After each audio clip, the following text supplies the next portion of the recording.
Buenos días, mi nombre es Carlos Almarza y en esta oportunidad vamos a conversar acerca de la interposición de recursos de apelación. Establecido en el artículo 462 del Código Orgánico Procesal Penal establece lo siguiente. El recurso será interpuesto ante la Corte de Apelaciones dentro de un plazo que no exceda 15 días de publicar la sentencia. Si el imputado se encontrará privado de su libertad, el plazo para interponer el recurso comenzará a correr a partir de la fecha de notificación y previo traslado. Se interpondrá mediante un escrito fundado en el cual se debe indicar de forma concisa y precisa los preceptos legales que se consideran violados por falta de la aplicación, por errónea interpretación, expresando de qué modo se impugnará la decisión. Ahora bien, el cumplimiento de los requisitos precedentes señalados y exigidos en el Código Orgánico Procesal Penal a los fines de la interposición del recurso de casación determina la desestimación de dicho recurso.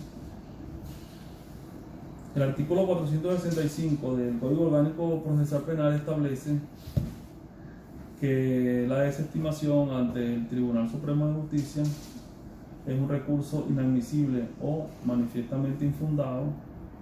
Así lo declarará por la mayoría la Sala de Casación Penal, dentro de un lapso que no exceda los 15 días, una vez que se reciban las actuaciones y se devolverán a la Corte de Apelación de origen. En este sentido, ha habido abundante jurisprudencia en cuanto a este tema. La sentencia 005 de fecha 21.1 del año 2002, con ponencia del magistrado Alejandro Ogulo Fontivero. Entre otras tenemos la sentencia 011 de fecha 21.1 del 2002, con ponencia de la magistrada Blanca Rosa Mármol de León, y la sentencia 267 de fecha 5 de junio del 2002, con ponencia de la magistrada Blanca Rosa Mármol de León. En esta sentencia se establece que debe expresarse cada motivo o denuncia, cuál es la norma que considera violada o infringida, por el cual se está llevando a cabo esta apelación. También allí se establece que se indica concretamente cuáles son las consecuencias que se pretenden derivar de dicha impugnación.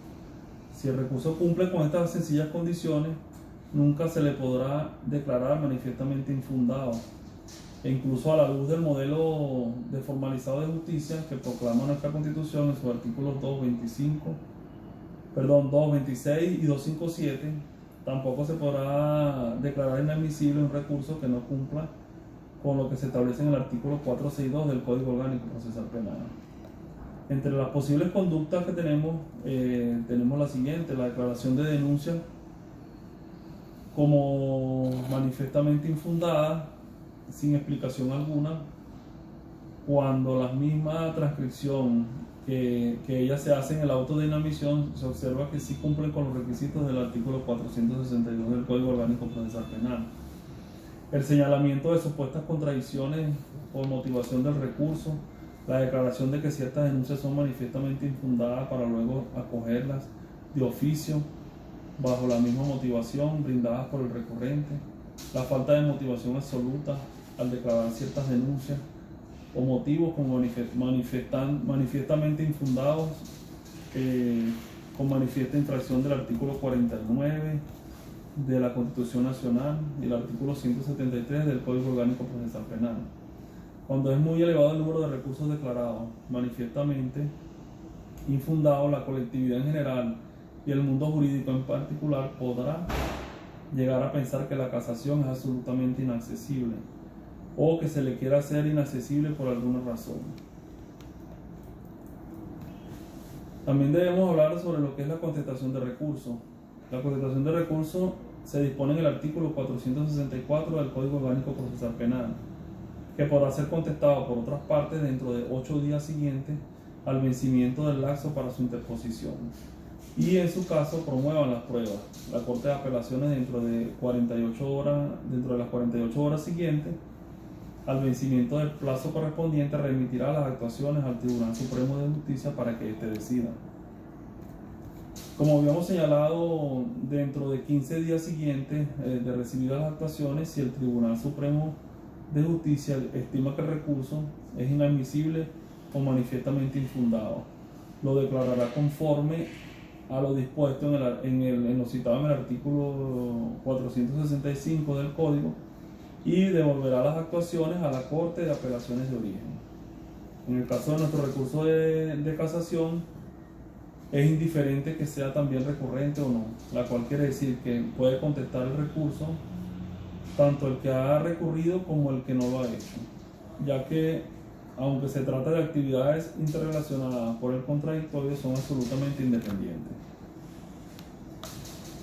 Con respecto a la promoción de pruebas, las promociones de pruebas deben ser, hay unas variaciones en materia civil y penal con respecto a la conceptualización de promoción de pruebas. En materia civil, la promoción tiene que ver con la preposición y la presentación de pruebas, cuestión que deriva básicamente del principio dispositivo. No obstante, en los sistemas inquisitivos o en aquellos que los jueces tienen facultades probatorias, cuando el juez actúa oficiosamente, la ordenación forma parte de ese concepto de preposición, de proposición y presentación de pruebas. Debe entonces precisamente tomarse en cuenta algunos conceptos subsidiarios de promoción de pruebas, los cuales son proposición y presentación. ¿Cuándo existe proposición? Cuando la parte se limita a indicar un posible medio con la exigencia al juez que lo admite y decrete y se proceda a la práctica.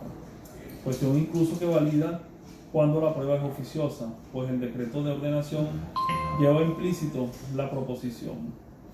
Hay presentación cuando la parte interesada aduce el medio y el juez se limita a admitirlo. En este caso hay simultaneidad entre la proposición y la presentación, por ejemplo, de los documentos.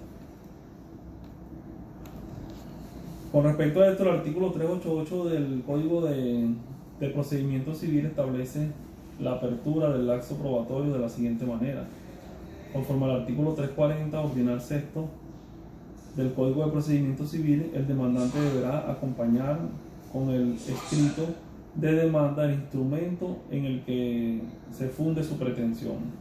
Es la prueba que el actor trae junto a su demanda para darle certidumbre a sus alegatos, puesto que dicho instrumento fundamental recorre los hechos en los cuales el demandante basa su pretensión. Esta presentación de la prueba al inicio del proceso constituye una excepción de los principios de oportunidad y concentración de la prueba.